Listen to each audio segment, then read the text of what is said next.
चलिए हम लोग नेक्स्ट वीडियो में आगे बढ़े उससे पहले पेट्रोलियम क्षेत्र में जो मेजरमेंट की यूनिट है वो है बैरल, लेकिन लार्ज क्वांटिटी जब हो जाती है तो उसको मीट्रिक टन और फिर मिलियन मीट्रिक टन आदि में मेजर किया जाता है।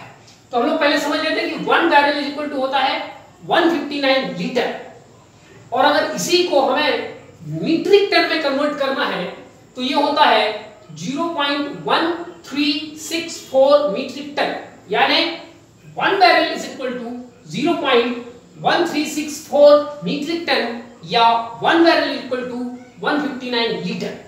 इसी को यदि हम थोड़ा सा उल्टा करते हैं कि 1 मीट्रिक टन में कितने बैरल होते हैं तो 1 metric tonne is equal to 7.33 barrel.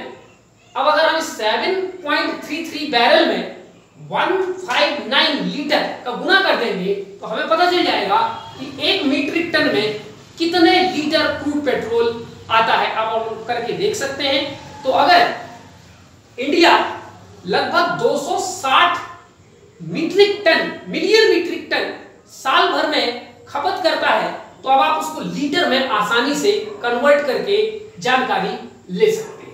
ठीक, चलिए अब हम देखते हैं इस वीडियो में import of petroleum by India. Crude oil या पेट्रोलियम का जो इंपोर्ट है इंडिया कितना करता है? 83.7% ऑफ कंजप्शन। इंडिया जितना कंजप्शन करता है उसका 83.7% हमें इंपोर्ट करना पड़ता है। यदि हम क्वांटिटी बताना चाहें तो 2018-19 में ये क्वांटिटी थी 226.6 मिलियन मीट्रिक टन, और इसी को जब हम कन्वर्ट करते हैं परसेंटेज में तो वो 83.7% आता है। यदि हम इसको रुपये में कन्वर्ट करना चाहें कि इतना तेल जब हम दुनिया से खरीदते हैं तो हमें कितना पैसा चुकाना पड़ता है, तो रुपये में इसकी कीमत है 8.8 लाख करोड़। इतना पैसा हमको तेल खरीदने के लिए देना पड़ता है, 8.8 लाख करोड़ इतना पैसा हम देते हैं। इसको यदि हम अमेरिकी डॉलर में देखें तो ये होता है 120 billion US dollar. 120 billion US dollar इतना हमको कीमत जो है वो चुकानी पड़ती है। बात समझ आ गई? चलिए अब ये जो इंपोर्ट है इंडिया का, हम किस कंट्री से कितनी क्वांटिटी में इंपोर्ट करते हैं जो पेट्रोलियम है वो देखते हैं।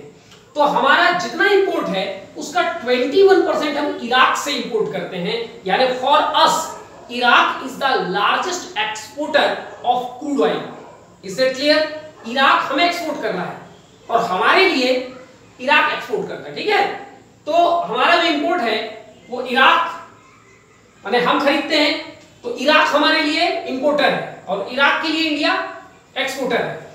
फिर दूसरे नंबर पे सऊदी अरेबिया 17%, ईरान के लिए मतलब ईरान जो है वो हमें 10% एक इंपोर्ट कंट्रीब्यूशन है उसका।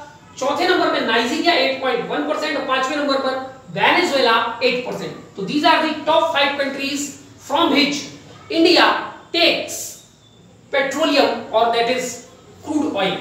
ये तो होगी कंट्री वाइज। ठीक है, तो अब आप समझ सकते हैं कि इराक, सऊदी अरेबिया, ईरान ये हमारे लिए कितने स्ट्रेटेजिकली इंपॉर्टेंट हैं, खास करके हमारी पेट्रोलियम नीड को लेकर के।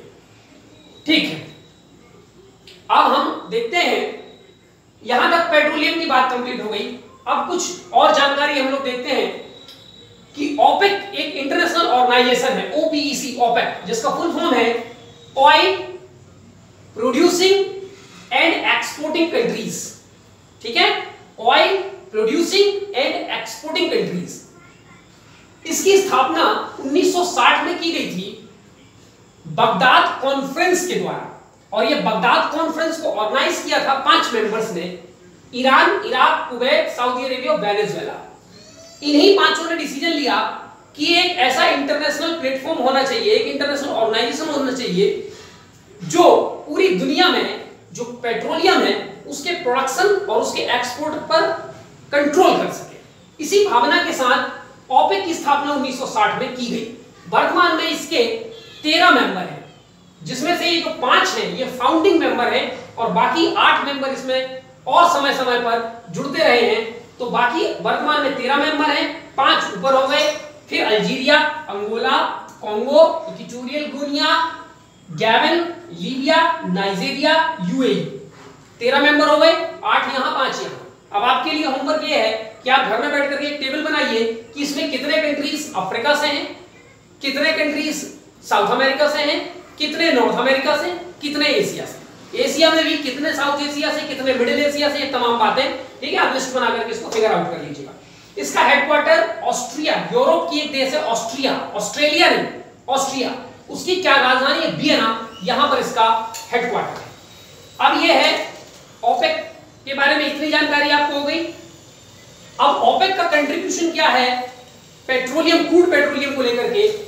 तो OPEC owns 44% of crude production. दुनिया में जितना पेट्रोलियम का प्रोडक्शन होता है उसका 44% अकेले ओपेक के ये 13 देश करते हैं। India is not member of OPEC, keep it in mind. 81.3% जो पेट्रोलियम का रिजर्व है वो इन्हीं 13 देशों के पास है। और इंडिया जो इंपोर्ट करता है पेट्रोलियम का, उसका 80% इंपोर्ट हम कहां से करते हैं? ओपेक की कंट्रीज से। ये ओपेक की कंट्री से करते हैं, ठीक है। इसके अलावा 20% हम ओपेक के बाहर के कुछ देशों से करते हैं, लेकिन 80% इंपोर्ट हमारा जो है ओपेक की कंट्रीज से होता है। अभी 2016 में एक नया ऑर्गेनाइजेशन बनाया गया जिसका नाम है ओपेक प्लस। ओपेक प्लस माने ओपेक में कुछ देश और जुड़े होंगे, ठीक है। तो ओपेक प्लस में कुल 23 देश है, 23, जिसमें से 13 देश ओपेक के हैं plus 10 other oil exporting countries. Keep it in mind, जो 10 दूसरे मेंबर जुड़े हैं वो कौन है? Oil exporting countries. और ये 13 तो ऑयल एक्सपोर्टिंग कंट्रीज हैं ही, तो कुल 23 हो गए। इसमें जो 10 नए मेंबर जुड़े हैं, Azerbaijan, Russia, Bahrain, Brunei, Oman, Kazakhstan, Malaysia, Mexico, Sudan and South Sudan. ये 10 कंट्रीज हैं, ठीक है। तो ये दुनिया में ये 23 देश ऐसे हो गए जो ऑयल एक्सपोर्टिंग कंट्रीज माने जाते हैं। अब ये ओपेक प्लस को एस्टैब्लिश करने का पर्पस क्या था? इसका पर्पस था कि ओपेक और साथ में जो 10 देश हैं, ये 10 देश मिलकर के जो आने वाले समय है यानी 2016 के बाद, उसमें कलेक्टिव डिसीजन लेंगे कि हमें इंटरनेशनल लेवल पे ऑयल का प्रोडक्शन अब बढ़ाने की जरूरत है या ऑयल का प्रोडक्शन अब घटाने की जरूरत है। तो ऑयल के प्रोडक्शन और उसके एक्सपोर्ट को बढ़ाने घटाने से लेकर के एक स्ट्रेटेजिक डिसीजन लेने के लिए ओपेक प्लस की स्थापना 2016 में की गई। हालांकि इसकी स्थापना के बाद सऊदी अरेबिया और रसिया में फिर बीच में कुछ टसल वगैरह भी हो गया, वो अब हमारे यहाँ पर मुद्दा नहीं है। तो हमने ओपेक समझ लिया, ओपेक प्लस समझ लिया।